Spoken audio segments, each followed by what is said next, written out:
क्या Iran America के सामने घुटने टेक देगा या फिर डोनाल्ड ट्रंप की सरेंडर वाली मांग एक नए महायुद्ध की शुरुआत है?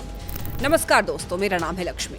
मिडिल ईस्ट की आग अब और भड़क चुकी है। अमेरिका के राष्ट्रपति डोनाल्ड ट्रंप ने ईरान को बिना किसी शर्त के सरेंडर करने की चेतावनी दी थी, लेकिन ईरान के राष्ट्रपति मसूद पेजेश्कियन ने इस पर जो जवाब दिया है उसने पूरी दुनिया को हिलाकर रख दिया है। अब देखिए, इन्होंने साफ कहा है कि अमेरिका को ईरान के सरेंडर का विचार अपने साथ अपनी कब्र में ले जाना होगा। आज के इस वीडियो में हम समझेंगे कि आखिर क्यों ये दोनों देश एक दूसरे के खून के प्यासे हो गए। देखिए, दरअसल कहानी की जो शुरुआत है वो होती है डोनाल्ड ट्रंप के एक कड़े अल्टीमेटम से।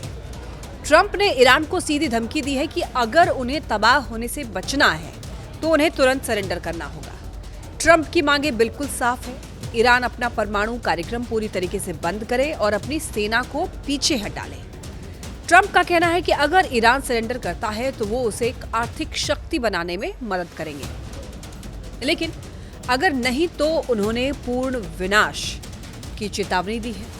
हाल ही में देखिए, अमेरिका ने ईरान के कई ठिकानों पर भारी बमबारी भी की, जिससे ईरान बैकफुट पर नजर आ रहा था, लेकिन हकीकत कुछ और ही निकली। ट्रंप की इस धमकी के बाद ईरान के राष्ट्रपति मसूद ने टीवी पर आकर के एक बहुत ही आक्रामक भाषण दिया।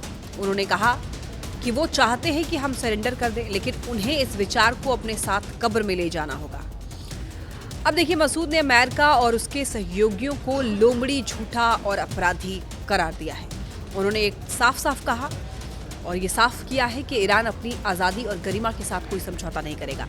लेकिन दिलचस्प बात यह है कि इसी भाषण में उन्होंने अपनी पड़ोसी खाड़ी देशों से माफी भी मांगी है, जिन पर गलती से ईरानी मिसाइलें गिरी थी।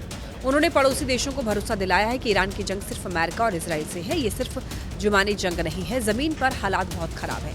इजराइल और अमेरिका ने ईरान के तेहरान एयरपोर्ट और अंडरग्राउंड बंकरों को निशाना बनाया है।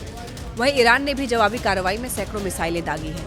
अब देखिए, एक्सपर्ट्स का ये मानना है कि अगर ये तनाव और ज्यादा बढ़ता है तो पूरी दुनिया में तेल की कीमतें आसमान छूने लगेंगी और वैश्विक अर्थव्यवस्था चरमरा जाएगी। ईरान ने यह भी चेतावनी दी है कि जो देश अमेरिका को अपनी जमीन का इस्तेमाल करने देंगे, ईरान उन्हें भी नहीं छोड़ेगा। तो दोस्तों, एक तरफ देखिए ट्रंप का मैक्सिमम प्रेशर है, दूसरी तरफ ईरान का कभी न झुकने वाला रवैया है। क्या ईरान वाकई अमेरिका का सामना कर पाएगा या ट्रंप की धमकियां जो है वो काम कर जाएंगी? आपको क्या लगता है, क्या ईरान को सरेंडर कर देना चाहिए या अपने स्टैंड पर टिके रहना चाहिए? अपनी राय में कमेंट में जरूर बताएं।